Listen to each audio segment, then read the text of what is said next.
વસ્તીના 21% મધ્યપ્રદેશમાં આદિવાસી વિસ્તારમાં છે, રાજસ્થાનમાં 13% છે, ગુજરાતમાં અંબાજીથી ઉમરગામ સુધી 15% આદિવાસીઓ છે, મહારાષ્ટ્રમાં 9.48% આદિવાસીઓ, ટોટલ 3.5 કરોડની વસ્તી થાય છે. અમને અલગ ભીલ પ્રદેશ આપો, અમે અલગ અમારો વિકાસ કરીશું. બંધારણમાં જોગવાઈ છે, આર્ટિકલ 3 તમે વાંચી લેજો.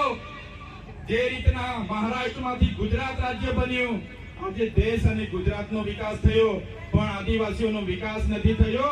એટલા માટે અમે કહીએ છીએ કે અમેરિકામાં આપણા જેટલી વસ્તી નથી, છતાં પણ 50 રાજ્યો છે, જ્યારે ભારતમાં 28 જ રાજ્ય છે. તો 29મું રાજ્ય બનવું જોઈએ કે નહીં બનવું જોઈએ? બનવું જોઈએ. એની રાજધાની કેવડિયા હશે. આખું મંત્રીમંડળ અને મુખ્યમંત્રી, અહીંનો આખો અધિકારી ગણ, અહીંનું પોલીસ તંત્ર, તમામ